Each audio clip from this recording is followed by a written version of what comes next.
हालांकि वह यूनानी भाषा का जानकार नहीं था। तो यहाँ पे क्यों दिया गया है, इसका मतलब आपको यहाँ पे सतर्क रहना है। स्टेटमेंट बनते हैं तो ऐसी चीजें पूछी जाती हैं। पहला स्टेटमेंट बनेगा अल-बरूनी उज़्बेकिस्तान से आया, किताबुल हिंद उसकी किताब है। दूसरा, वह सीरिया, फारसी, संस्कृत और यूनानी भाषा का जानकार था। आप कहोगे सीरिया या फारसी या संस्कृत सही होगा, यहाँ पे भूल जाओगे यूनानी लिखा है, क्योंकि स्टेटमेंट गलत करा देगा, तो स्टेटमेंट आपका यहाँ पर गलत हो जाएगा। जय हिंद दोस्तों, एनसीईआरटी हिस्ट्री क्लास 12 चैप्टर 5 आज हम पढ़ने जा रहे हैं। 4 चैप्टर कंप्लीट हो गए हैं।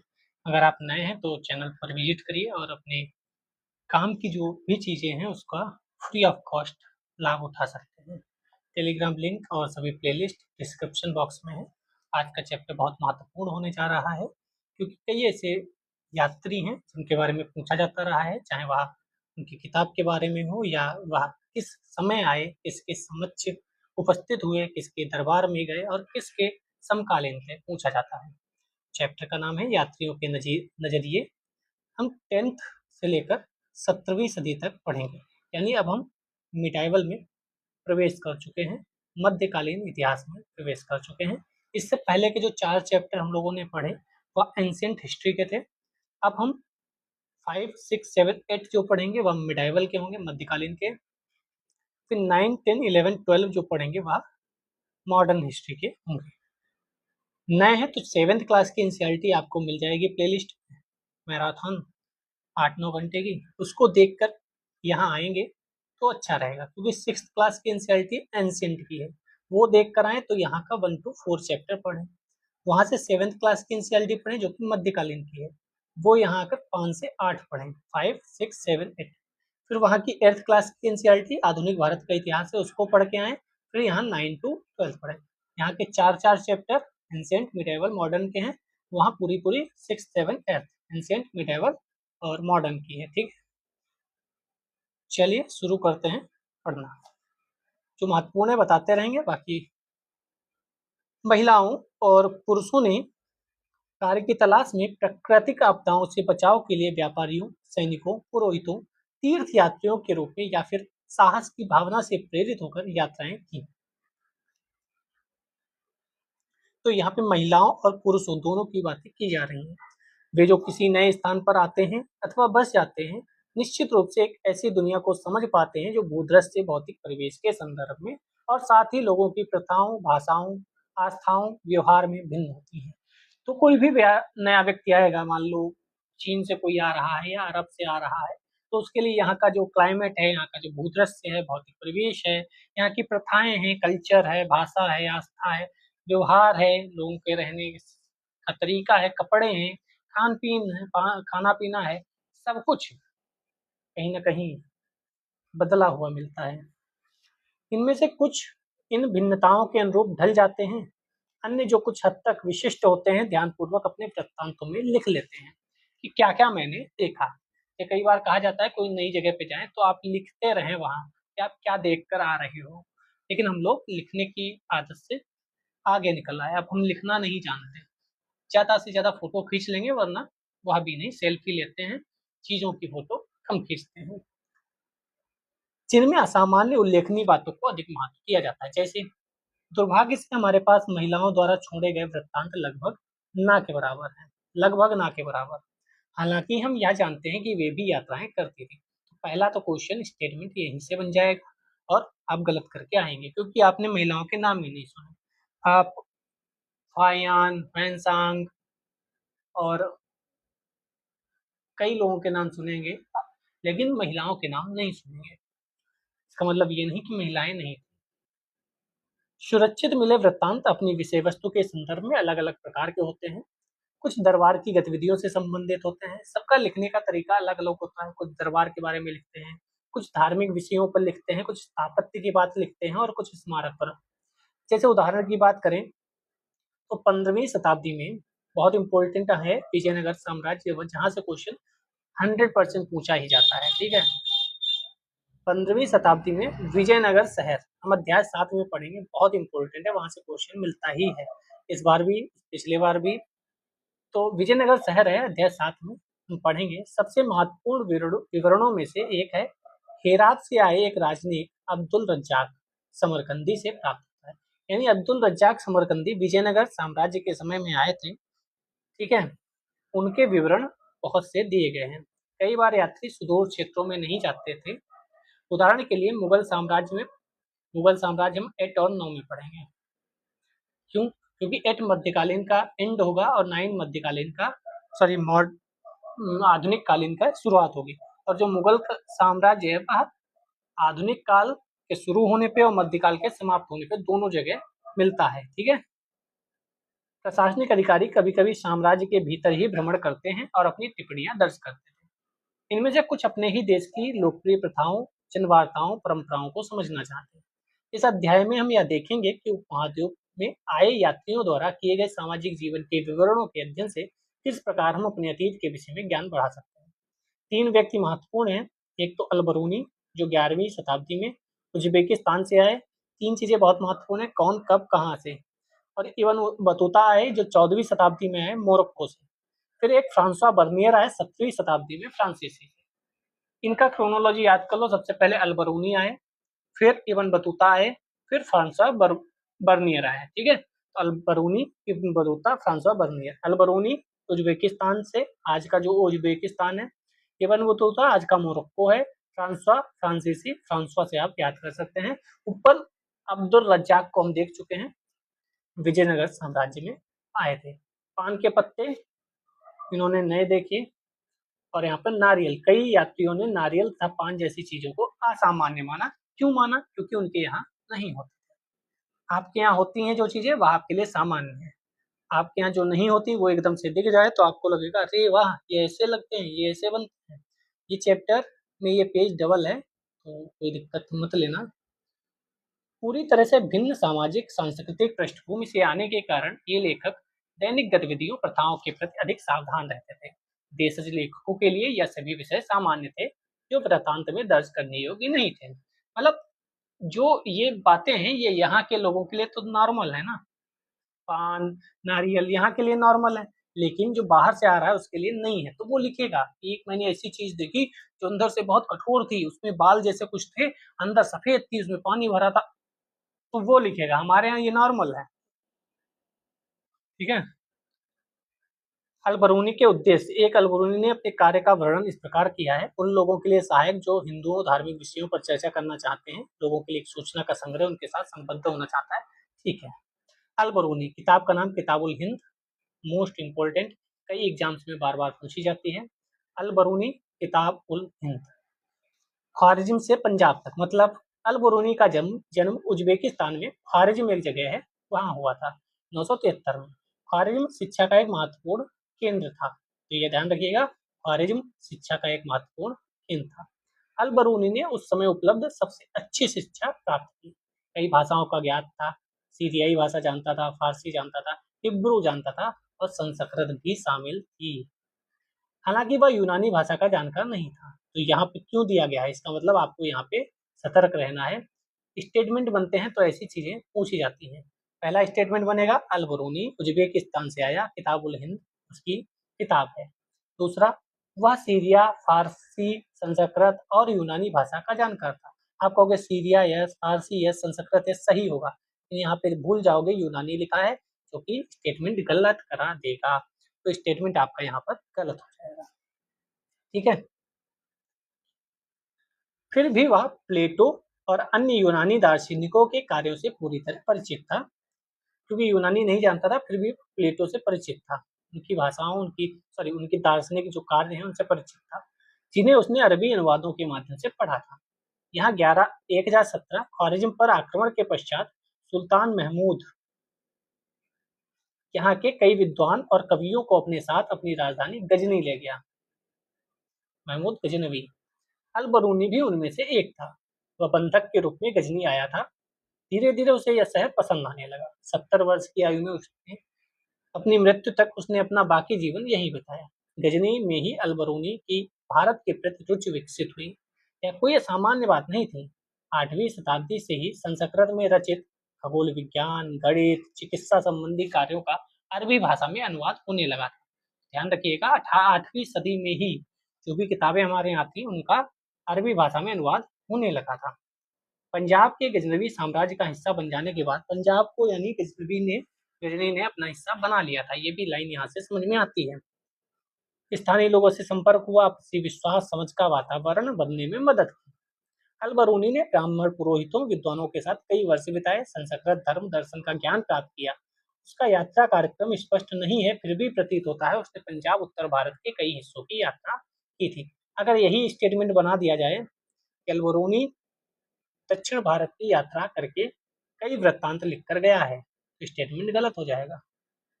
क्यों? क्योंकि यहाँ पर लिखा है कि पंजाब और उत्तर भारत के कई हिस्सों की यात्रा की।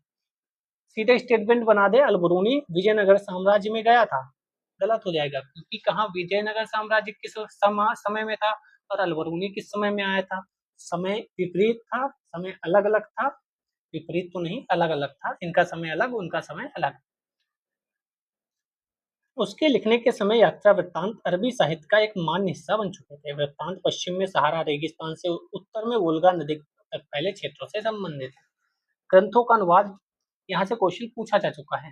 कई भाषाओं में दक्षता हासिल करने के कारण अल-बुरूनी भाषाओं की तुलना ग्रंथों का अनुवाद करने में सक्षम रहा। अब मुझे इंग्लिश आती है, हिंदी आती है, तो मैं हिंदी का इंग्लिश में अनुवाद कर सकता हूँ।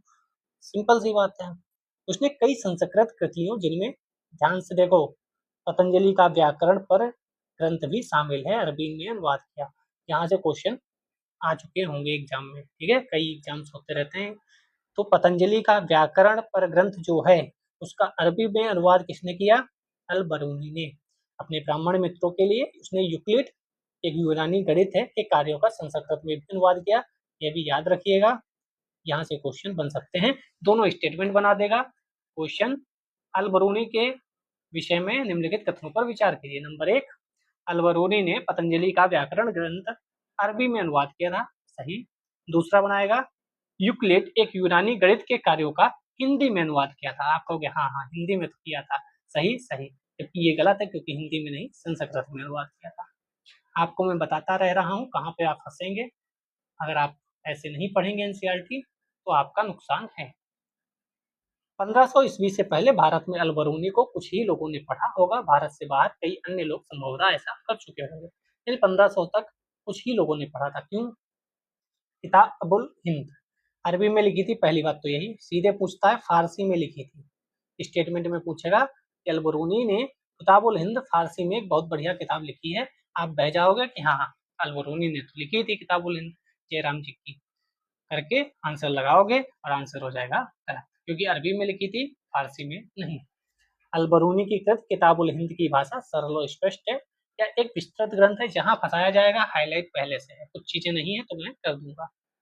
यह एक विस्तृत ग्रंथ है जो धर्म दर्शन त्योहारों खगोल विज्ञान कीमिया रीति रिवाज प्रथाओं सामाजिक जीवन मापतोल मापन मूर्तिकला कानून मतलब इन सब पर 80 अध्यायों में सब कुछ उसमें है पहले से, समाज राजनीति धर्म सब। मूर्तिकला भी सामान्यतः, हालांकि हमेशा नहीं, अल बरूनी ने प्रत्येक अध्याय में एक विशिष्ट शैली का प्रयोग किया है। सामान्यतः शब्द का प्रयोग हुआ है, हमेशा शब्द का हो तो आप स्टेटमेंट गलत कर देना। जिसमें आरंभ में एक प्रश्न होता था, फिर संस्कृतवादी परंपराओं पर आधारित वर्णन और अंत में अन्य संस्कृतियों के साथ एक तुलना होती थी, ठीक है, तुलना भी करता था। आज के कुछ विद्वानों का तर्क है कि इस लगभग ज्यामितीय संरचना, जो अपनी स्पष्टता तथा पूर्वानुमेयता के लिए उल्लेखनीय है, का एक मुख्य कारण अलबरूनी का गणित की ओर झुकाव था। यानी जो ज्यामिति और अलग तरीके से लिखना चाह रहा था, इसका मतलब गणित का ज्यादा बड़ा विद्यार्थी था, इस वजह से शायद ऐसा होता था।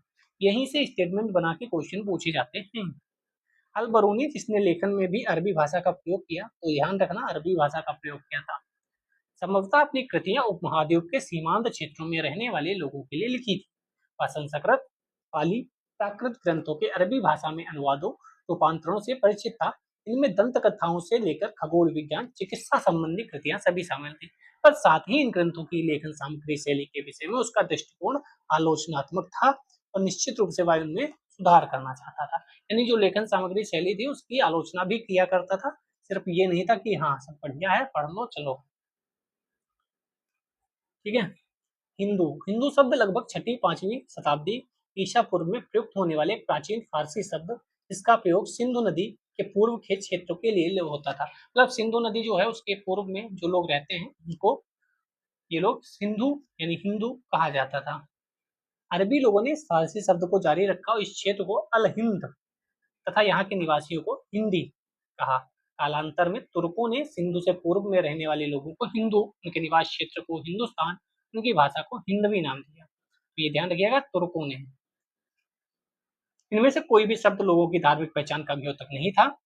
इस शब्द का धार्मिक संदर्भ में प्रयोग बहुत बाद की बात है। यानी एक, हमें नहीं पता, शायद कोई नेता थे, उन्होंने कहा था सब हिंदू ही हैं, तो बहुत विवाद हुआ था। जबकि अगर इस स्टेटमेंट के हिसाब से देखें तो भारत में रहने वाला हर व्यक्ति हिंदू है। क्यों? क्योंकि तुर्कों ने सिंधु से पूर्व में रहने वाले लोगों को हिंदू कहा था। हिंदू का मतलब किसी धर्म से नहीं, यहाँ पे लिखा है एनसीईआरटी में कि धार्मिक पहचान का द्योतक नहीं था। हिंदू का मतलब था इस साइड में रहने वाले लोग। 13वीं शताब्दी की अरबी पांडुलिपि का एक चित्र जिसमें 6ठी शताब्दी ईसा पूर्व एथेंस के राजनेता एवं कवि सोलोन को विद्यार्थियों को संबोधित करते हुए दिखाया गया है। तो सोलोन नाम का व्यक्ति कहाँ से था? तो ये एथेंस से थे। कपड़ों को ध्यान से देखिए। क्यों कपड़ों को देखिए? क्योंकि वो जैसे कपड़े पहने हैं वैसे वहाँ के लोगों के लिए पहनना आवश्यक था, क्योंकि वहाँ की जलवायु अपने यहाँ की जलवायु से अलग है।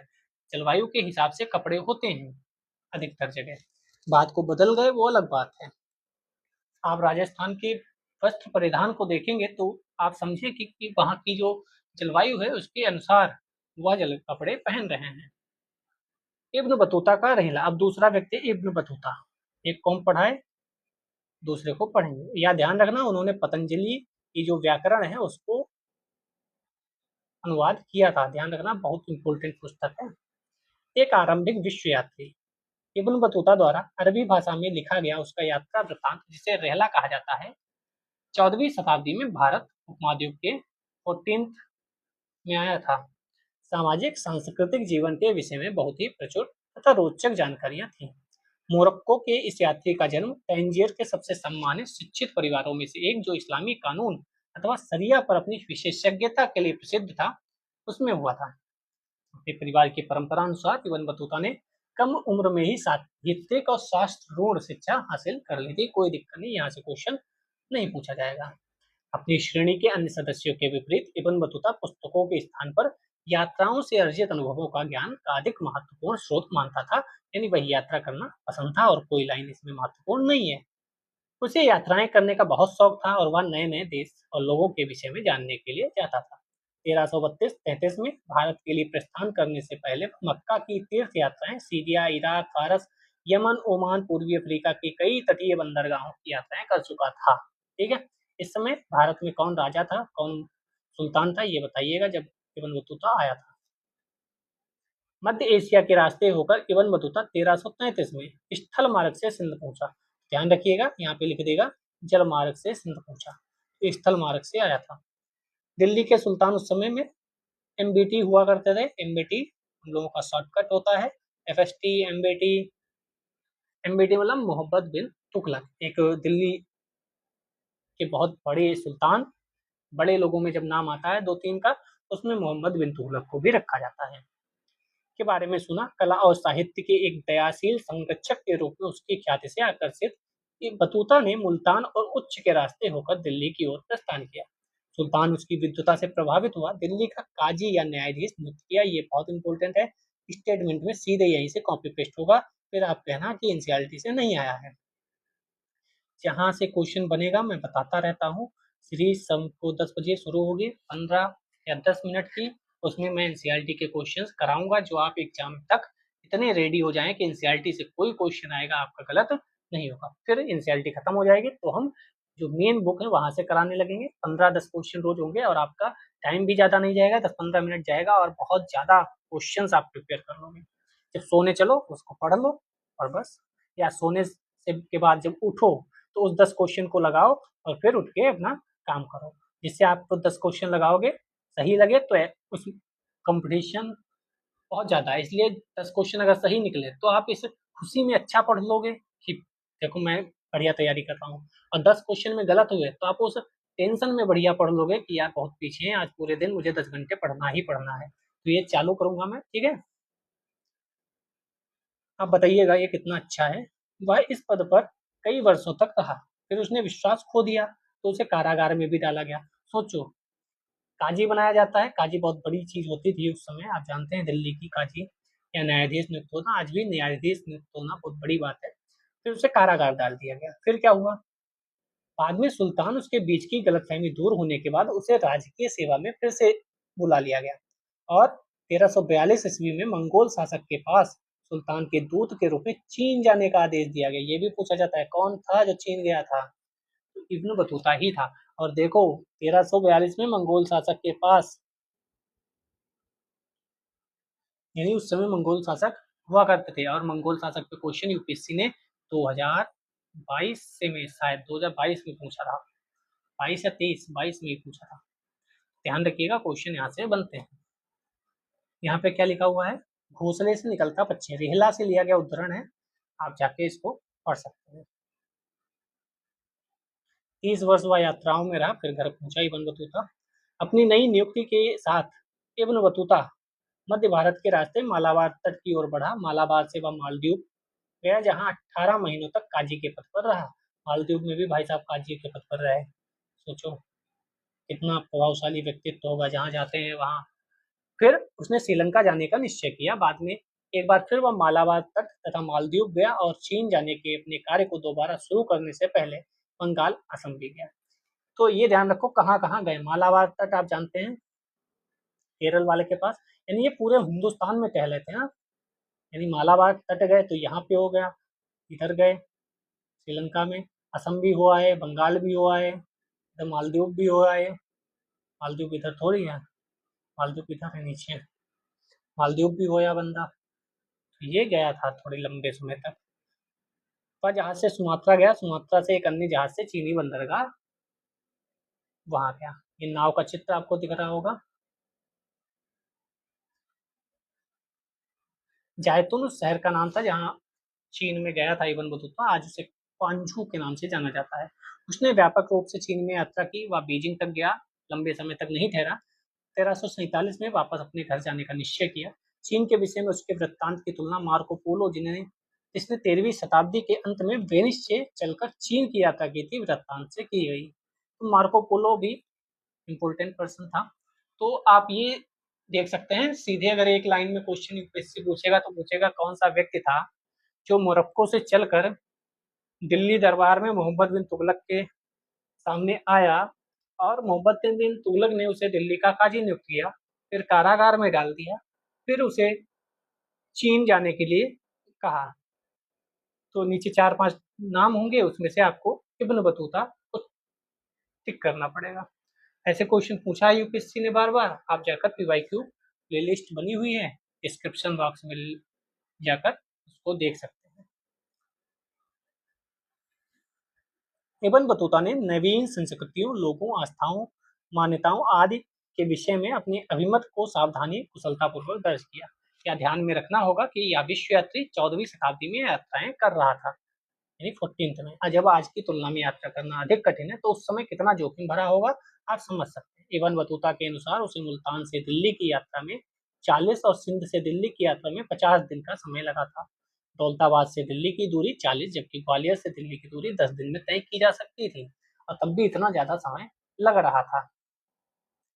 एकाकी यात्री मतलब लंबी यात्राओं में लुटेरे ही एकमात्र खतरा नहीं थे, यात्री गृह आतुर हो सकता था, मतलब घर आने का आतुर। आप भी कुछ महीने के बाद सोचते हैं घर चले जाएं। शुक्र मनाओ त्योहारों का, जिनकी वजह से, जिनके बहाने हैं, चलो दीपावली है चले चलते हैं घर, पहुंच जाते हैं, वरना बहाना भी नहीं मिलता, चलो इस बहाने से जाएं, पढ़ाई कर लेते हैं, बन के ही जाएंगे। ठीक है, कई बार त्योहार अच्छे हैं जिससे हम घर वापस जा पाते हैं। बीमार हो सकता था, बीमार भी हो सकते हैं आप, चलो छोड़ो। तो रेहला से लिया गया उदाहरण है कि उसने, इब्न बतूता ने लिखा, मुझे ज्वर ने जकड़ लिया, मैंने अपने आप को कमजोरी के कारण गिरने से बचाने के लिए पगड़ी के कपड़े को जीन से बांध लिया। अंततः हम ट्यूनिस शहर पहुंचे, वहां के निवासी शेख और काजी के पुत्र का स्वागत करने के लिए बाहर आए। वे हर ओर एक दूसरे के लिए अभिवादन प्रश्नों के साथ आगे आए। किसी ने भी मेरा अभिवादन नहीं किया, क्योंकि वहां कोई भी ऐसा नहीं था जिससे मेरा परिचय हो। ऐसी कठिनाइयां भी थी, सोचिए। अपने एकाकीपन से मैं इतना उदास हुआ, अपनी आंखों में आए आंसुओं को रोक नहीं सका और बहुत रोया। पर एक तीर्थयात्री मेरी कुंठा का कारण जानकर मेरे पास आया और अभिवादन किया। सच में एकाकीपन होता तो।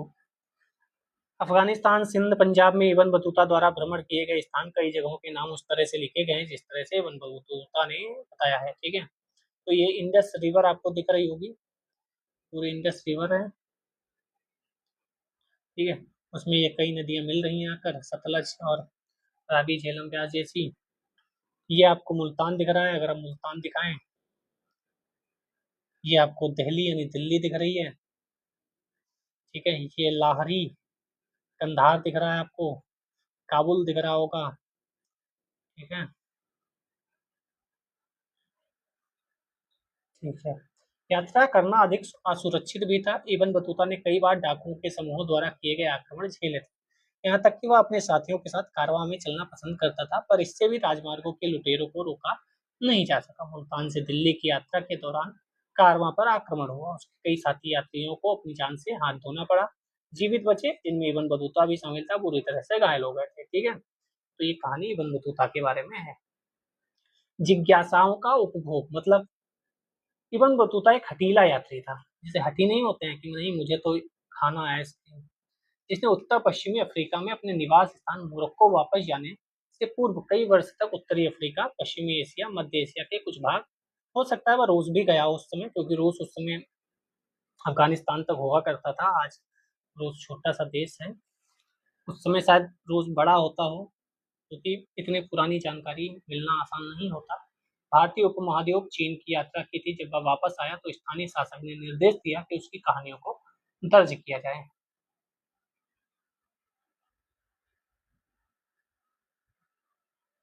1400 से 1800 के बीच भारत आए यात्रियों ने फारसी में कई यात्राएं वृत्तांत लिखे। इन्होंने किसमें लिखे? फारसी में।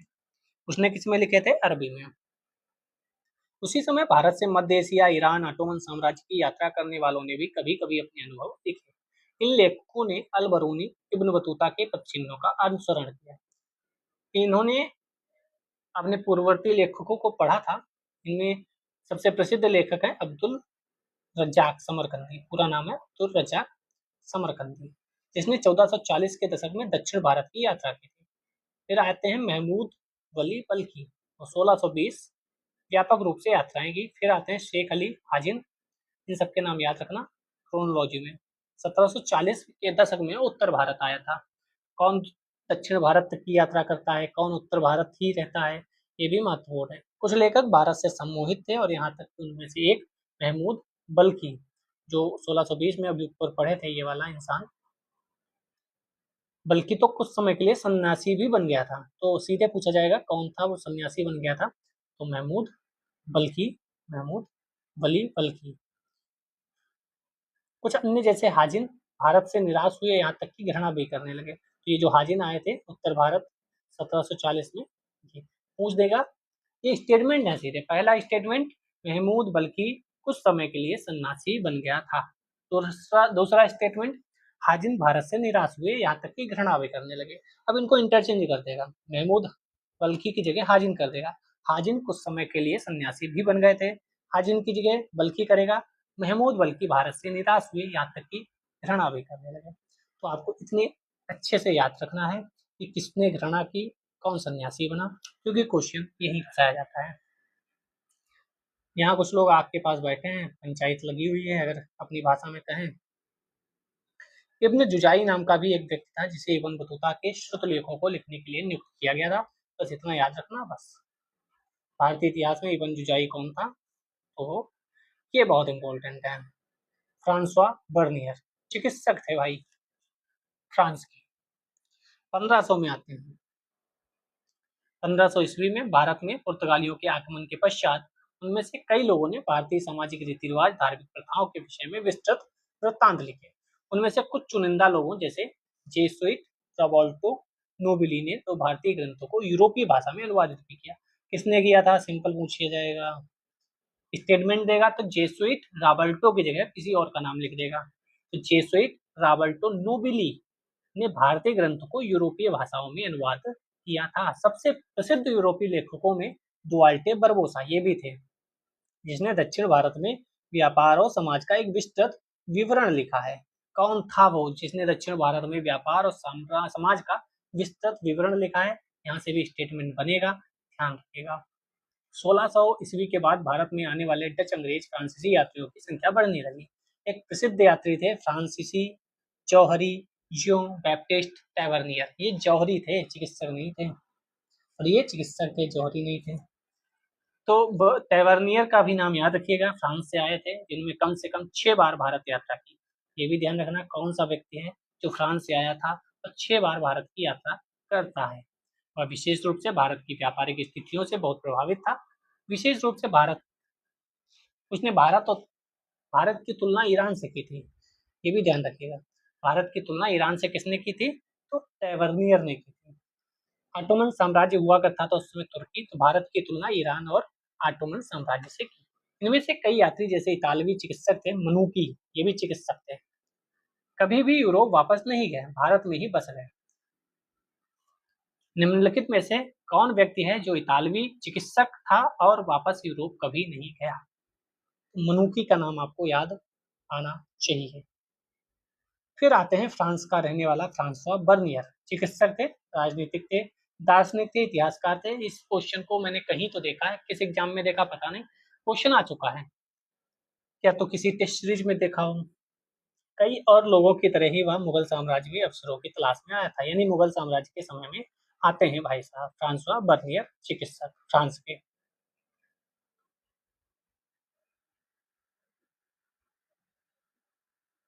वह 1656 से 1668 तक भारत में 12 वर्ष मुगल दरबार से नजदीकी रूप से जुड़ा रहा। पहले सम्राट शाहजहां के ज्येष्ठ पुत्र, अच्छा, दारा सिकोह के चिकित्सक के रूप में। तो ये भी पूछा जाता है कौन था जो मुगल दरबार में दारा सिकोह के चिकित्सक के रूप में और बाद में मुगल दरबार के एक अर्मीनियाई अमीर दानिशमंद खान के साथ बुद्धिजीवी तथा वैज्ञानिक रूप में जुड़ा रहा। तो ये क्वेश्चन बहुत पूछा जाता है कि मुगल दरबार में दारा सिकोह के चिकित्सक के रूप में कौन था? तो वह था बर्नियर। ये बर्नियर याद रखना, फ्रांसवा बर्नियर, फ्रांसवा बर्नियर। ये ऊपर यूरोपीय पोशाक में है भाई साहब, ठीक है। पूर्व और पश्चिम की तुलना, बर्नियर ने देश के कई भागों की यात्रा की, उसके विषय विवरण लिखे। वह सामान्यतः भारत में जो देखता था उसकी तुलना यूरोपीय शक्ति से करता था, यूरोपीय स्थिति से करता था। उस समय शक्ति कहाँ थी? उसने अपनी प्रमुख कृति फ्रांस के शासक लुई 16 को समर्पित किया था, उसमें लुई 16 था। उसके कई अन्य कार्य प्रभावशाली अधिकारियों मंत्रियों को पत्रों के रूप में लिखे गए थे। प्रत्येक दृष्टांत में बर्नियर ने भारत की स्थिति को यूरोप में हुए विकास की तुलना में दयनीय बताया, यानी इन्होंने स्टार्ट पहले ही कर दिया था दयनीय बताना भारत की स्थिति को। जैसा कि हम देखेंगे आकलन हमेशा सटीक नहीं था, इसलिए लिखा है कि सटीक नहीं था आकलन, कोई जरूरी नहीं जो इन्होंने बताया वही स्थिति थी।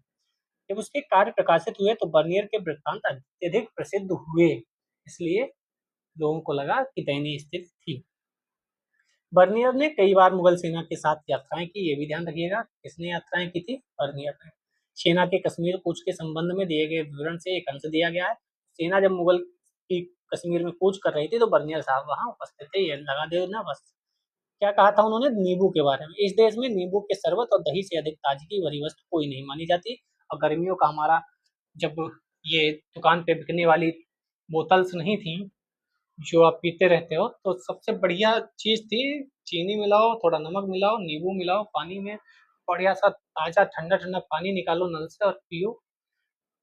पुराने जमाने के लोग दही मट्ठा डाल के, छाछ जिसे बोलते हैं, वो भी पीते थे। अब वो मिलना थोड़ा मुश्किल है, तो आदमी नींबू का शिकंजी जैसे कह देता है, वो काम चला लेता है। कुछ लोग जलजीरा भी डाल देते हैं। यकीन मानिए उस नींबू वाले शरबत के सामने ये जो भी ड्रिंक बिक रही है, काम की तो कुछ नहीं होती लेकिन आसान होती हैं। 20 रुपए दे, एक खरीदी, पी ली, खत्म।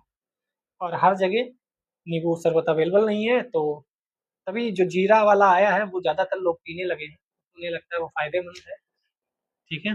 तो हमें अपना कमरे पे जब भी आप हों तब नींबू वाले शरबत को ज़्यादा गर्मियों में प्रेफरेंस दें, या दही, दही छाछ इनको प्रेफरेंस दें, ताकि और जो पीते हैं आप लोग उसको ना पिए ज़्यादातर, वही बढ़िया है। मजबूरी पड़ जाए, पेपर देने जा रहे हैं वहाँ कुछ मिल ही नहीं रहा, तो चिप्स खरीदी या कुरकुरे खरीदे या नमकीन खरीदी और एक बोतल ली 20 रुपए की, हो गया अपना नाश्ता। यही करते हैं ना आप लोग। भारत के विषय में विचारों का निर्माण व प्रसार, भारत के विषय में विचारों का सृजन प्रसार कर यूरोपीय यात्रियों के वृत्तांतों ने उनकी पुस्तकों ये सब लिखा है। आपको काम की चीज यहाँ से नोट करो। शेख इत्समुद्दीन और मिर्जा अबू तालिब जैसे भारतीयों ने यूरोप की यात्रा की थी, क्योंकि यूरोप की यात्रा यूरोप से कौन यात्रा करने आया, बहुत पढ़ लिया। अरब से कौन आया, मोरक्को से कौन आया, यहाँ से कौन आया, वहां से कौन आया, पढ़ लिया। हमारे यहाँ से कोई गया था कि नहीं गया था? तो ये क्वेश्चन पूछ देगा, आधों की मुंडी घूम जाएगी कि हम तो यहाँ कौन आया था पढ़े थे। तो शेख इत्समुद्दीन और मिर्जा अबू तालिब जैसे भारतीयों ने यूरोप की यात्रा की तो उन्होंने यूरोपीय लोगों की भारतीय समाज की छवि का सामना करना पड़ा, तथ्यों को अपनी अलग व्याख्या के माध्यम से इसे प्रभावित करने का प्रयास किया, क्योंकि उनके जो दिमाग है उसमें कुछ और भरा था। बर्नियर के कार्य फ्रांस में 1670-71 में प्रकाशित हुए। अगले 5 वर्षों के भीतर अंग्रेजी, डच, जर्मन, इतालवी भाषाओं में उनका अनुवाद हो गया। 1670-1725 के बीच उसका वृत्तांत फ्रांसीसी में 8 बार पुनर्मुद्रित भी हुआ। ठीक है। एक अपरिचित संसार की समझ, अलबरूनी तथा संस्कृतवादी परंपरा, समझने में बाधाएं, उन पर विजय। देखते हैं इसे। जैसा कि हमने देखा है, यात्रियों ने उपमहाद्वीप में जो भी देखा, सामान्यतः उसकी तुलना उन्होंने उन प्रथाओं से की जिनसे वे परिचित थे। प्रत्येक यात्री ने जो देखा, उसे समझने के लिए एक अलग विधि अपनाई। उदाहरण के लिए देखते हैं तो अलबरूनी अपने लिए निर्धारित उद्देश्य में निहित समस्याओं से परिचित था। उसने कई अवरोधों की चर्चा की है जो उसके अनुसार समझ से बाधक थे। इनमें से पहला अवरोध भाषा था, क्योंकि आप भी जानते हैं कि भाषा हमारी अगर कुछ और है तो हम दूसरे की भाषा समझने में कठिनाई महसूस करेंगे। उसके अनुसार संस्कृत अरबी फारसी से इतनी भिन्न थी, संस्कृत जो थी अरबी फारसी से इतनी भिन्न थी कि विचारों और सिद्धांतों को एक भाषा से दूसरी भाषा में अनुवादित करना आसान नहीं था। वैसे भी संस्कृत बहुत ज़्यादा वैज्ञानिक भाषा है, संस्कृत इतनी आसानी से समझ में नहीं आती। संस्कृत वह नहीं है कि सी को कभी का पढ़ दो, सी को कभी सा पढ़ दो। सी अगर CARE है तो कार, CARE है तो केयर हो जाता है, CAR है कार हो जाता है, लेकिन CIR सर्कस हो जाता है। तो वही सी का भी हो जाता है, वही सी सा भी हो जाता है। संस्कृत में ऐसा नहीं है, संस्कृत वैज्ञानिकता पूर्ण भाषा है। संस्कृत के विषय में अलबरूनी यह लिखता है कि यदि आप इस कठिनाई यानी संस्कृत भाषा सीखने की से पार पाना चाहते हैं तो यह आसान नहीं होगा। अरबी भाषा की तरह ही शब्दों, विभक्तियों दोनों में ही इस भाषा की पहुंच बहुत विस्तृत है। इसमें एक ही वस्तु के लिए कई शब्द, मूल, व्युत्पन्न दोनों प्रयुक्त होते हैं और एक ही शब्द कई प्रयोग कई वस्तुओं के लिए होता है। जिन्हें भली प्रकार समझने के लिए विभिन्न विशेषक संकेत पदों के माध्यम से एक दूसरे से अलग किया जाना आवश्यक है। संस्कृत वही है जो दो बिंदी लगाने से चीजें बदल जाती हैं। उसके द्वारा चिन्हित दूसरा अवरोध धार्मिक अवस्था और प्रथा में भिन्नता थी। उसके अनुसार तीसरा अवरोध अभिमान था। यहाँ रोचक बात यह है कि इन समस्याओं की जानकारी होने पर भी अल-बरूनी लगभग पूरी तरह से ब्राह्मणों द्वारा रचित कृतियों पर आश्रित रहा। उसने भारतीय समाज को समझने के लिए वेदों, पुराणों, भगवद गीता, पतंजलि की कृतियों और मनुस्मृति आदि से अंश उद्धृत किए, क्योंकि जो किताबें थी उन्हीं को तो पढ़ा जाएगा, उन्हीं से समझा जाएगा। अल बरूनी का जाति व्यवस्था का विवरण, यह क्वेश्चन पूछा जा सकता है। अल बरूनी ने अन्य समुदायों में प्रतिरूपों की खोज के माध्यम से जाति व्यवस्था को समझने और व्याख्या करने का प्रयास किया। उसने लिखा, प्राचीन फारस में 4 सामाजिक वर्गों को मान्यता थी। किनको किनको? घुड़सवार और शासक वर्ग, भिक्षु, अनुष्ठानिक पुरोहित, चिकित्सक, खगोल शास्त्री और अन्य वैज्ञानिक, अंत में कृषक और शिल्पकार। ठीक है। तो अगर 4 की बात करें तथा तथा को, एक तो इधर हो गए घुड़सवार से पुरोहित तक, एक हो गए। दूसरे हो गए चिकित्सक से खगोल शास्त्री तक। तीसरे हो गए वैज्ञानिक और चौथे हो गए कृषक और शिल्पकार। ठीक है। तो 1, 2 और ये 3 और ये 4, 4 सामाजिक वर्गों की को मान्यता थी, ये बताया इन्होंने। दूसरे शब्दों में वह यह दिखाना चाहता था सामाजिक वर्ग केवल भारत तक ही सीमित नहीं थे। इसके साथ ही उसने यह दर्शाया इस्लाम में सभी लोगों को समान माना जाता था, उनमें भिन्नताएं केवल धार्मिकता के पालन में थी। कैसे धर्म का पालन होता है हमारे यहाँ, आप देख सकते हैं घुड़सवार घोड़े चलाने वाला, शासक वर्ग यानी शासन करने वाला, भिक्षु मतलब भिखारी, अनुष्ठानिक मतलब अनुष्ठान करने वाला, चिकित्सक मतलब चिकित्सा वाला, खगोल शास्त्री यानी खगोल वाला, वैज्ञानिक विज्ञान से संबंधित, कृषक कृषक, शिल्पकार शिल्प से संबंधित। तो जो जैसा काम कर रहा था उसके हिसाब से उसके नाम रख दिए गए।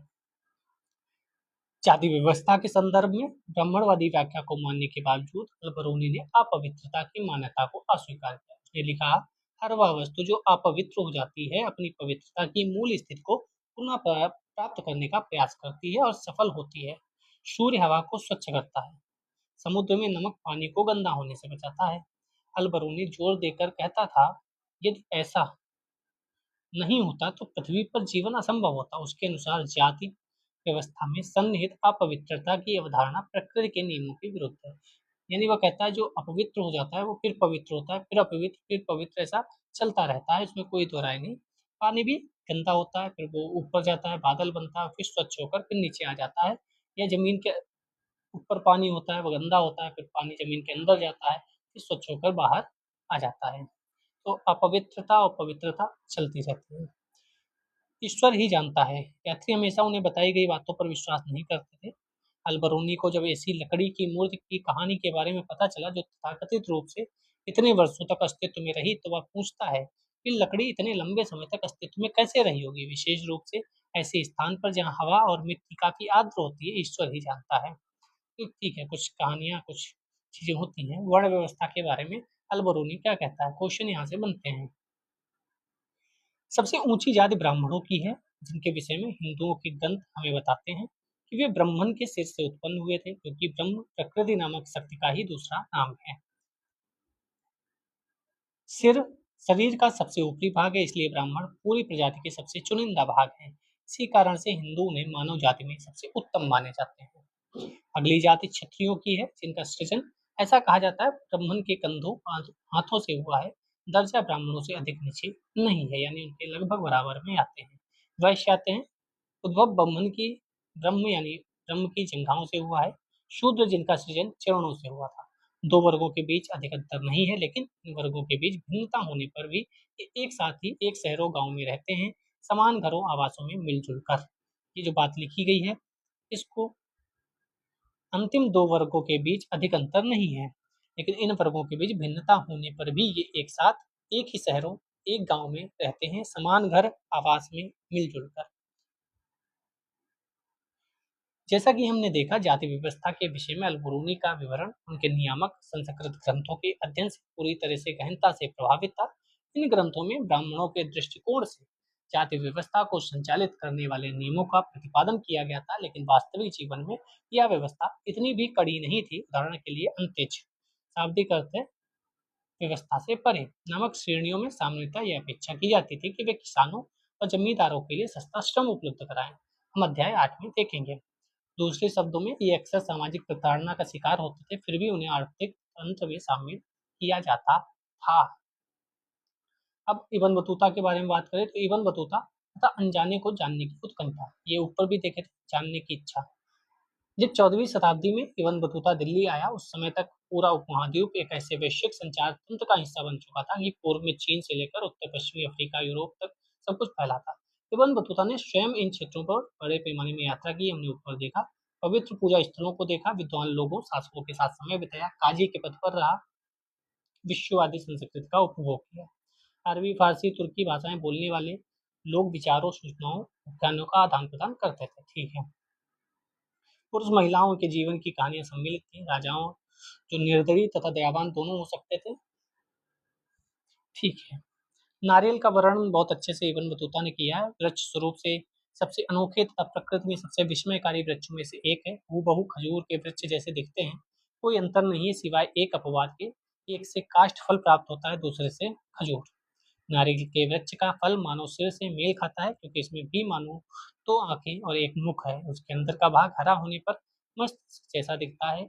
इससे जुड़ा रेशा बालों जैसा दिखाई देता है। वे इससे रस्सी बनाते हैं, लोहे की कीलों के प्रयोग की बजाय इनसे जहाजों को सिलते हैं। वे इससे बर्तनों के लिए भी रस्सी बनाते हैं। ये कहानी लिखकर बता दिया जाएगा कि निम्नलिखित में से ये कहानी किसने लिखी, तो आपको इब्न बतूता लगाना पड़ेगा। नारियल तथा पान। इब्न बतूता की चित्रण की विधियों के बेहतरीन उदाहरण इन तरीकों में मिलते हैं। वह नारियल और पान, दो ऐसी वनस्पतिक उपज जिसे उसके पाठक पूरी तरह से अपरिचित थे, का वर्णन करता है।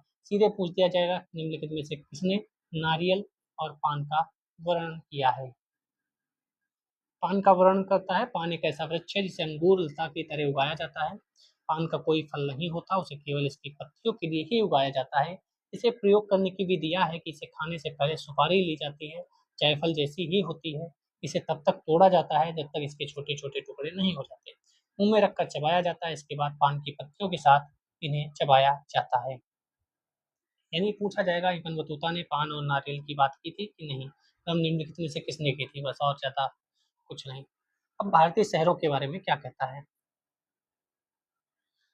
इब्न बतूता बताता है कि अवसर बहुत हैं यहाँ पर, इच्छा, साधन, कौशल अगर है आपके पास, ये शहर घनी आबादी वाले समृद्ध थे, सिवाय कभी-कभी युद्धों, अभियानों से होने वाले विध्वंस के अलावा ये बढ़िया शहर थे। वृत्तांत से ऐसा प्रतीत होता है अधिकांश शहरों में भीड़-भाड़ वाली सड़कें, चमक-दमक वाले रंगीन बाजार थे। यानी बढ़िया बात भरे हरे-भरे सब चीज़ें थी, वस्तुओं से भरे थे, बढ़िया शहरों की बात कही गई है इसके द्वारा। दिल्ली को एक बड़ा शहर, विशाल आबादी वाला, भारत में सबसे बड़ा बताता है। दौलताबाद जो कि महाराष्ट्र में है, कम नहीं था, आकार में दिल्ली को चुनौती देता था। यानी 2 जगह की बात की है इसने, एक दिल्ली, एक दौलताबाद। दौलताबाद की बात इसने क्यों की होगी? कौन शासक था जो दिल्ली से दौलताबाद की तरफ राजधानी बनाने के लिए चल पड़ा था? ये आपने पढ़ा होगा, कमेंट सेक्शन में बताना। हमने 7th क्लास के एनसीईआरटी में पढ़ा है। स्थापत्य के कौन से अभिलक्षणों पर इब्न बतूता ने ध्यान दिया? छोड़ो। ये दिल्ली की बात है। बदायूं दरवाजा, यहाँ पे दिल्ली के बारे में इसने बहुत कुछ वर्णन किया है। ग्रंथों में अक्सर दहली नाम से उद्धृत किया गया था। इब्न बतूता करता है इस प्रकार वर्णन कि दिल्ली बड़े क्षेत्र में फैली घनी जनसंख्या वाला शहर था। शहर के चारों ओर बनी प्राचीर अतुलनीय थी। दीवार की चौड़ाई 11 हाथ, एक हाथ लगभग 20 इंच के बराबर है। चौड़ाई है 11 हाथ, दीवार की चौड़ाई ही। स्टेटमेंट आ जाएगा, गलत करके आ जाओगे तो ये चौड़ाई थोड़ी 11 हाथ होती है, 11 हाथ की चौड़ाई। इनके भीतर रात्रि के पहरेदार, द्वारपालों के कक्ष, प्राचीरों के अंदर खाद्य सामग्री, हथियार, बारूद, प्रेक्षापास्त्र, घेरेबंदी में काम आने वाली मशीनों के संग्रह के लिए भंडार गृह बने हुए थे। प्राचीर के भीतर भाग में घुड़सवार पैदल सैनिक शहर के एक से दूसरे छोर तक आते जाते थे। खिड़कियां बनी हुई थी प्राचीर में, शहर की खुलती थी। खिड़कियों के माध्यम से प्रकाश अंदर आता था। प्राचीर का निचला भाग पत्थर से बना था, जबकि ऊपरी भाग ईंटों से। ये नीचे बना भी है, देख सकते हो आप। पहले दीवार ऐसी बनी होती थी कि दीवार के ऊपर खड़े होके पूरा युद्ध लड़ लो, जबकि ऊपरी भाग ईंटों से, इसमें एक दूसरे के पास पास कई मीनारें थी। इस शहर के 28 द्वार थे, जिन्हें दरवाजा कहा जाता था। 28 द्वार। इनमें से बदायूं दरवाजा सबसे विशाल था, ये ध्यान रखिएगा। बदायूं दरवाजा, मांडवी दरवाजे के भीतर एक अनाज मंडी है। गुल दरवाजे की बगल में एक फलों का बगीचा है। दहली शहर में एक बेहतरीन कब्रगाह है, जिसमें बनी कब्रों के ऊपर गुंबद बनाई गई है, जिन पर गुंबद, ठीक है। तुगलकाबाद दिल्ली का एक मेहराब है, ऊपर ये, और नीचे ये क्या है? ये है बस्ती, किलेबंदी दीवार। बाजार मात्र आर्थिक विनियमन के स्थान ही नहीं थे, बल्कि ये सामाजिक और आर्थिक गतिविधियों के केंद्र भी थे। यानी यहाँ लोग आके बातें भी करते थे, ऐसा थोड़ी सिर्फ आए सामान लिए चले गए। अधिकांश बाजारों में एक मस्जिद, एक मंदिर होता था। मैंने दोनों की बात की है। उनमें से कम कुछ में तो नर्तकों, संगीतकारों, गायकों के सार्वजनिक प्रदर्शन के लिए भी स्थान चिन्हित थे। हालांकि इब्न बतूता की शहरों की समृद्धि का वर्णन करने में अधिक रुचि नहीं थी, ये भी ध्यान रखिएगा। नहीं हटा देंगे, स्टेटमेंट बना देंगे। इतिहासकारों ने इसके वृत्तांत का प्रयोग यह तर्क देने में किया कि शहर अपनी संस्कृति का एक बड़ा भाग गाँव से अधिशेष के अधिग्रहण से प्राप्त करते थे। गाँव में जो अधिशेष होता था, ज्यादा उत्पादन होता था। इब्न बतूता ने पाया कि भारतीय कृषि के इतना अधिक उत्पादनकारी होने के कारण मिट्टी का उपजाऊपन था, जो किसानों के लिए वर्ष में 2 फसलें उगाना संभव करता था। आज भी हमारे क्षेत्र में, उत्तर प्रदेश के अधिकतर एरिया में 2 फसलें ही उगाई जाती हैं, अगर गेहूँ तो फिर धान, फिर गेहूँ, फिर धान। कभी-कभी बीच में सरसों आ जाती है, कभी-कभी गन्ना होता है, तो वो तो पूरे साल चलता ही है, लेकिन हम 2 फसल निकाल सकते हैं। उसने यह भी ध्यान दिया कि उपमहाद्वीप व्यापार तथा वाणिज्य के अंतर एशियाई तंत्रों से भलीभांति जुड़ा हुआ था। यानी इसने बता दिया व्यापार जो है वह एशिया तंत्रों में बढ़िया से पूरे उपमहाद्वीप में फैला था, हम आइसोलेटेड नहीं थे। भारतीय माल की मध्य और दक्षिण पूर्व एशिया दोनों में बहुत मांग थी, यानी दक्षिण पूर्व एशिया और मध्य में भी, यानी अच्छे से सब कुछ था। शिल्पकार व्यापारियों को भारी मुनाफा होता था। भारतीय कपड़ा, विशेष रूप से सूती कपड़ा, महीन मलमल, रेशम, जरी, शाटन की अत्यधिक मांग थी। ये अंग्रेजों के समय भी, और पुर्तगीज वगैरह आए तब भी ये सब अच्छे से था। इब्न बतूता बताता है कि महीन मलमल की कई किस्में इतनी अधिक महंगी थी कि उन्हें अमीर वर्ग के तथा बहुत धनाढ्य लोग ही पहन सकते थे। तो ये भी महत्वपूर्ण बात है। महीन मलमल की बात किसने की है? तो इब्न बतूता ने की है।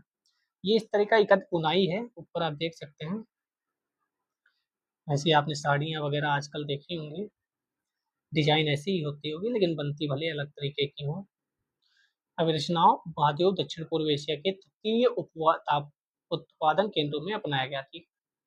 इब्न बतूता द्वारा दौलताबाद के विवरण से एक अंश है। दौलताबाद में पुरुष महिला गायकों के लिए एक बाजार है जिसे ताराबबाद कहते थे। ताराबबाद पूछ लेगा क्या है, पढ़ लेना, इसमें और कुछ ऐसा है नहीं। संचार की एक अनूठी प्रणाली। संचार के बारे में क्या बताते हैं? व्यापारियों को प्रोत्साहित करने के लिए राज्य विशेष उपाय करता था। सभी व्यापारिक मार्गों पर सराय और विश्राम गृह स्थापित किए जाते थे। इब्न बतूता डाक प्रणाली की कार्यकुशलता देखकर चकित हुआ। यानी डाक प्रणाली की बात किसने की है? इब्न बतूता ने की है। बस जो हाईलाइट है वही इंपॉर्टेंट्स हैं कि सीधे सीधे यही स्टेटमेंट आएगा, डाक प्रणाली की बात किसने की है, किसने बताया था डाक प्रणाली व्यवस्था अच्छी थी। सिंध से दिल्ली की यात्रा में 50 दिन लगते थे। गुप्तचरों की खबरें सुल्तान तक इस डाक व्यवस्था के माध्यम से मात्र 5 दिन में पहुंच जाती थी। ठीक है, न केवल लंबी दूरी तक सूचना भेजना था बल्कि पास में भी भेजा जाता था। एक विचित्र दृश्य। 1440 में अब्दुल रज्जाक का यात्रा वृत्तांत संवेगों अवबोधनों का एक रोचक मिश्रण है। एक और केरल कालीकट, जो कोझिकोड है आज, बंदरगाह पर उसने जो देखा उसे प्रशंसनीय नहीं माना। यहाँ ऐसे लोग बसे हुए थे जिनकी कल्पना मैंने कभी नहीं की थी। इन लोगों को उसने एक विचित्र देश बताया। कालांतर में अपनी भारत यात्रा के दौरान वह मंगलोर आया। पश्चिमी घाट को पार किया, उसने एक मंदिर देखा, उसे प्रशंसा से भर दिया।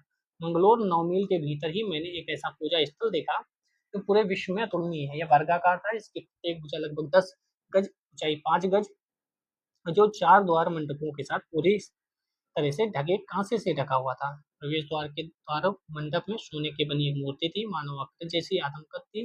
दोनों आंखों में काले रंग के मणिक इतनी चतुराई से लगाए थे, प्रतीत होता था मानो वह देख सकती हो इस शिल्प कारीगर के क्या कहने। मतलब ये कौन व्यक्ति है? अब्दुल रज्जाक। दो जगह की बात करता है, एक तो कालीकट, मंगलोर। बस इतना ध्यान रखना, कालीकट को उसने बताया विचित्र देश, मंगलोर के एक बहुत अच्छे मंदिर की, पूजा स्थल की उसने तारीफ की है। घोड़े पर और पैदल डाक व्यवस्था।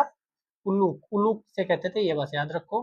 भारत में 2 प्रकार की डाक व्यवस्था थी। अश्व डाक व्यवस्था, जिसे उल्लूक कहा जाता था, और पैदल डाक व्यवस्था के प्रति मील 3 अवश्य स्थान होते थे, जिसे दावा कहा जाता था। तो दावा और उल्लूक बस याद रखो, और इतना महत्वपूर्ण नहीं है। पैदल और घोड़ों दोनों से डाक व्यवस्था होती थी। बर्नियर तथा अपविकसित पूर्व। अब बर्नियर की बात कर लेते हैं। इब्न बतूता ने हर उस चीज का वर्णन करने का निश्चय किया जिसने उसे अपने अनूठेपन के कारण प्रभावित और उत्सुक किया। वहीं बर्नियर एक भिन्न बुद्धिजीवी परंपरा से संबंधित था। बुद्धि वाला। भारत में जो भी देखा उसकी सामान्य रूप से यूरोप और विशेष रूप से फ्रांस में व्याप्त स्थितियों से तुलना और भिन्नता की। यानी हर व्यक्ति अपने हिसाब से चीजें कर रहा था। किसी को कुछ पसंद था तो किसी को कुछ पसंद था। जिसको जो पसंद था उसके हिसाब से वह यात्रा वृत्तांत अपना लिख रहा था। आप भी जानते हैं, जिसको क्रिकेट में पसंद होता है वो क्रिकेट की बात करता है, जिसको फुटबॉल पसंद होता है वो फुटबॉल की बात करता है। वैसे ही ये लोग कि जिसको जैसा अच्छा लगा, किसी को गांव, किसी को शहर, किसी को संस्कृति, किसी को राजनीति, किसी को धर्म, किसी को आर्थिक। विशेष रूप से वे स्थितियां जिन्हें उसने अवसादकारी पाया, उसका विचार नीति निर्माताओं तथा बुद्धिजीवी वर्ग को प्रभावित करने का था। समझ गए? यह सुनिश्चित किया जा सके कि वे ऐसे निर्णय ले सकें जिन्हें वह सही मानता था। बर्नियर का ग्रंथ, यही याद रख लो, ये भी बहुत महत्वपूर्ण है, इतना ही याद रह गया तब भी। Travels in the Mughal empire, यानी वो मुगल एम्पायर में आया था। आलोचनात्मक अंतर्दृष्टि तथा गहन चिंतन के लिए उल्लेखनीय है। उसने वृत्तांत में की गई चर्चाओं में मुगल इतिहास को एक प्रकार विश्व ढांचे में स्थापित करने का प्रयास किया। मुगल कालीन भारत की तुलना तत्कालीन यूरोप से करता रहा। यूरोप की श्रेष्ठता को रेखांकित करते हुए उसका भारत का चित्रण द्विविपरीतता के नमूने पर आधारित था। जहाँ भारत को यूरोप के प्रतिलोम के रूप में दिखाया गया, फिर यूरोप को विपरीत, जैसा कि कुछ इतिहासकार परिभाषित करते हैं। भिन्नताएं महसूस की, उन्होंने भी पदानुक्रम के अनुसार क्रमबद्ध किया। भारत पश्चिमी दुनिया को निम्न कोटि का प्रतीत होता रहा है। अब पश्चिमी दुनिया को हमारे यहाँ के लोग चलाते हैं। बड़े बड़े जो देश हैं वहाँ की भी सत्ता में हो या बड़े बड़े कंपनी के मेन लीडर के रूप में हो, हम हर जगह विराजमान हैं। कहने को तो है कि हमारे भारतीय मूल का व्यक्ति वहाँ है। वो भले भारत की बात करे या ना करे उसका निजी है, लेकिन कभी तो वो भारत का नागरिक रहा था।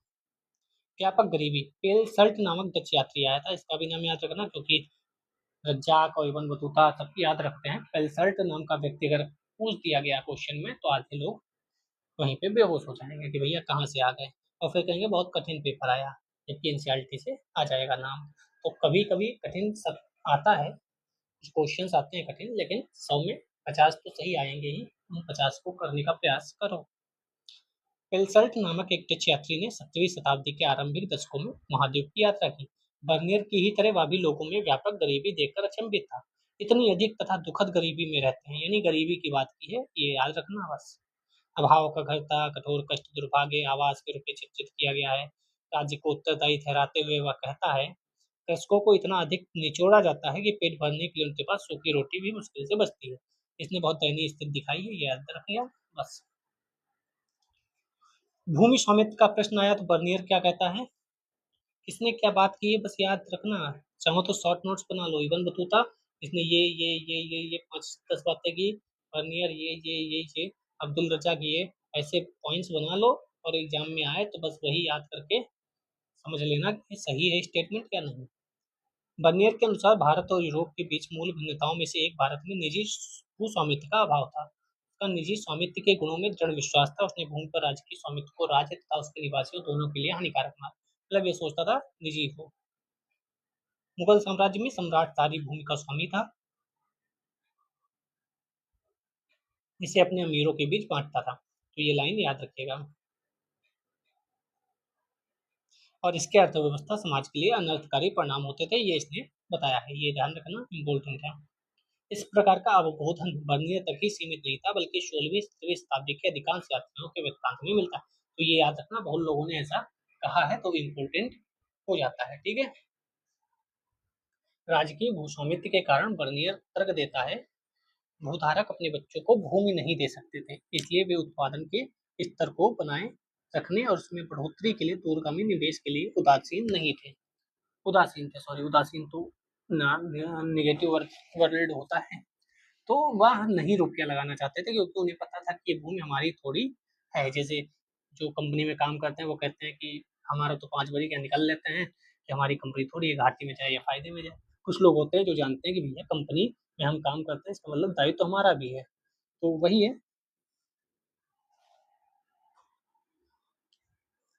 इस प्रकार निजी भू स्वामित्व के अभाव ने बेहतर भूधारकों के वर्ग के उदय को रोका। भूमि के रखरखाव बेहतरी के प्रति सजग रहते हैं, इसी के चलते कृषि का समान रूप से विनाश, किसानों का असीम उत्पीड़न, सब बताया सिवाय शासक वर्ग के। इन्होंने भी ग्रामीण किसानों को बहुत अच्छा नहीं दिखाया, मतलब बहुत गरीब थे, ऐसा सब समाज बताया इन्होंने। इस तरह विस्तार के रूप में बर्नियर भारतीय समाज को दरिद्र लोगों के समरूप जनसमूह से बना वर्णित करता है। इतना भी याद कर लोगे हो जाएगा काम कि हाँ ये ऐसा बताता है, अच्छी बात नहीं कहता। एक बहुत अमीर शक्तिशाली शासक वर्ग जो अल्पसंख्यक होते हैं के द्वारा अधीन बनाया जाता है। गरीबों में सबसे गरीब, अमीरों में सबसे अमीर व्यक्ति के बीच नाम को भी कोई सामाजिक समूह या वर्ग नहीं था। बर्नियर बहुत विश्वास से कहता है, भारत में मध्य के स्तर के लोग नहीं है, या तो गरीब हैं या तो अमीर है। ठीक है, तो ये लाइन याद रखना कौन कहता है बस। तो बर्नियर ने मुगल साम्राज्य को इस रूप में देखा, इसका राजा भिखारियों और लोगों का राजा था। इसके शहर नगर विनिष्ट, खराब हवा, झाड़ीदार, घातक दलदल, मतलब सब इम्पोर्टेंट जो है वो सब खराब ही बताया, सब कुछ खराब है। आश्चर्य की बात यह है कि एक भी सरकारी मुगल दस्तावेज यह इंगित नहीं करता कि राज्य ही भूमि का एकमात्र स्वामी था। ये इम्पोर्टेंट है, तभी मैंने वहां पे हाईलाइट कराया था कि ये याद रखना कि मुगल के पास ही सारा जमीन का लेखा जोखा, यानी जमीन सारी मुगल के पास थी, वह अमीरों में बांटता था, ये लिख रहा है बर्नियर ने। लेकिन मुगल दस्तावेज यह इंगित नहीं करता। उदाहरण के लिए 16वीं शताब्दी में अकबर के काल का सरकारी इतिहासकार अबुल फजल भूमि राजस्व का राजत्व का परिसीमक बताता है। तो इसका नाम याद रखना और उसका नाम याद रखना, दोनों अलग अलग चीजें हैं। जो राजा द्वारा अपनी प्रजा को सुरक्षा प्रदान के बदले कई मांग प्रतीत होती है, ना कि अपने स्वामित्व वाली भूमि पर लगान। ऐसा संभव है, यूरोपीय यात्री ऐसी मांगों को लगान मानते थे क्योंकि भूमि राजस्व की मांग अक्सर बहुत अधिक होती थी, लेकिन असल में यह न तो लगान था ना ही भूमि कर। बल्कि उपज पर लगने वाला कर था। अधिक जानकारी के लिए हम चैप्टर 8 में पढ़ेंगे। बर्नियर के विवरणों ने 18वीं शताब्दी से पश्चिमी विचारकों को प्रभावित किया। उदाहरण के रूप में अगर देखें तो फ्रांसीसी दार्शनिक मॉन्टेस्क्यू ने उसके वृत्तांत का प्रयोग निरंकुशवाद के सिद्धांत को विकसित करने में किया, जिसके अनुसार एशिया प्राच्य और पूर्व में शासक अपनी प्रजा के ऊपर निर्बाध प्रभुत्व का उपभोग करते थे। तो मॉन्टेस्क्यू, आपने पढ़ा ही होगा मॉन्टेस्क्यू के बारे में। फिर 19वीं शताब्दी में कार्ल मार्क्स ने इस विचार को एशियाई उत्पादन शैली के सिद्धांत के रूप में आगे बढ़ाया। ये सब तो पूछा नहीं जाएगा। जैसा कि हमने देखेंगे 8वीं ग्रामीण समाज का चैप्टर सच्चाई से बहुत दूर था। सच्चाई कुछ और थी और बातें कुछ और थी। 16वीं शताब्दी में ग्रामीण समाज में चारित्रिक रूप से बड़े पैमाने पर सामाजिक आर्थिक विभेद था। एक और बड़े जमींदार थे, उच्च अधिकारियों का उपभोग करते थे, दूसरी तरफ अस्पृश्य श्रमिक थे। बड़ा किसान था जो किराए के श्रम का उपयोग करता था और माल उत्पादन में संलग्न रहता था। छोटे किसान मुश्किल से निर्वहन कर पाते थे वही चीजें जो हमेशा से पढ़ते आ रहे हैं हम लोग। हालांकि मुगल राज्य को निरंकुश रूप देने की तन्मयता स्पष्ट है। मतलब वही सब बहुमूल्य धातुएं भारत में आती थी, विश्व से बड़ी मात्रा में बहुमूल्य धातुएं आती थी। सोने चांदी के बदले निर्यात होता था। ठीक है, सोना चांदी हम आज भी मंगाते हैं।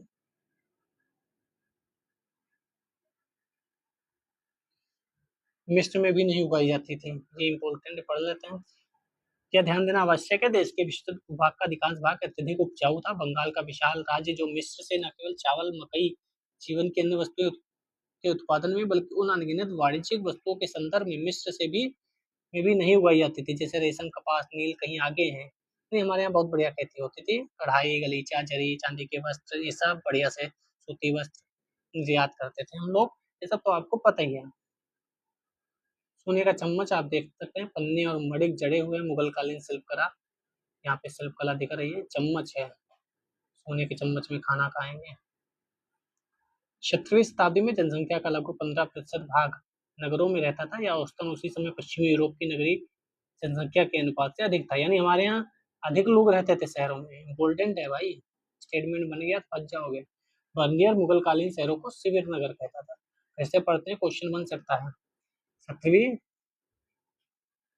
कैसे पढ़ते हैं, 17वीं शताब्दी में जनसंख्या का लगभग 15% भाग नगरों में रहता था, या औसतन उसी समय पश्चिमी यूरोप की नगरीय जनसंख्या के अनुपात से अधिक था, जिससे उसका आशय उन नगरों में था जो अपने अस्तित्व बने रहने के लिए राजकीय शिविर पर निर्भर थे। संभवतः बर्नियर एकमात्र ऐसा इतिहासकार है जो राजकीय कारखानों की कार्यप्रणाली का विस्तृत वर्णन प्रदान करता है। याद रखना, राजकीय कारखानों की इसने बात की है। कई स्थानों पर बड़े कक्ष दिखाई देते हैं जिन्हें कारखाना या शिल्पकारों की कार्यशाला कहते हैं। एक मास्टर के निरीक्षण में व्यस्तता से कार्यरत हैं लोग, एक अन्य में आप सुनारों को देखते हैं, चित्रकारों को देखते हैं, प्रलाच्छा रस का रोगन लगाने वाले, बढ़ई, खरादी दर्जी, जूते बनाने वाले, छठे में रेशम जरी महीन मलमल वाले, सबको बता दिया है कि ये सब लोग दिखते हैं। ठीक है, यहाँ क्या है, राजकीय दरबार के आगमन के साथ अस्तित्व में आते थे, कहीं कहीं चले जाने के बाद तेजी से पतोन्मुख हो गया, पतन हो गया इसका। ठीक है, वर्नियर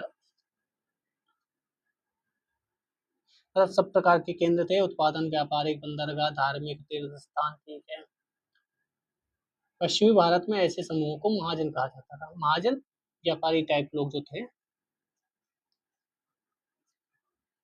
उनके मुखिया को शेठ कहा जाता था।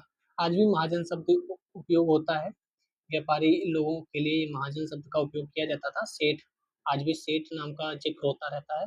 अहमदाबाद जैसे शहरी केंद्रों में सभी महाजनों को सामूहिक प्रतिनिधित्व व्यापारिक समुदाय के मुखिया द्वारा होता था, जिसे नगर श्रेष्ठ कहते थे। नगर श्रेष्ठ ही आपने पढ़ा होगा कई जगह इतिहास में ही। अन्य शहरी समूहों में व्यावसायिक वर्ग जैसे चिकित्सक था, अध्यापक थे, अधिवक्ता थे, चित्रकार, वास्तुकार, सब लोग हुआ करते थे। ठीक है, सब अपना जीवन यापन कर रहे थे। महिलाओं की दशा, महिलाएं दासियां, सती और श्रमिक। कुछ दासियां थी। इब्न बतूता बताता है, सम्राट की आदत है हर बड़े या छोटे अमीर के साथ अपने दासों में से एक को रखने की, उसके अमीरों की मुखबरी करता है। महिला सफाई कर्मचारियों को भी नियुक्त करता था, बिना बताए घर में दाखिल हो जाती हैं और दासियों के पास जो भी जानकारी होती है वो उन्हें दे देती हैं। ठीक है, दासियां कुछ महिलाएं थी, कुछ सती थी और कुछ श्रमिक, तीनों बातें होंगी।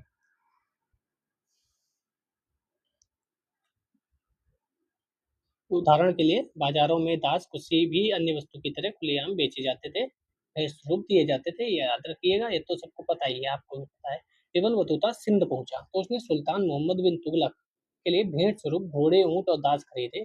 जब वह मुल्तान पहुंचा तो उसने गवर्नर को किशमिश के बादाम के साथ एक दास और घोड़ा भेंट के रूप में दिए। वाह।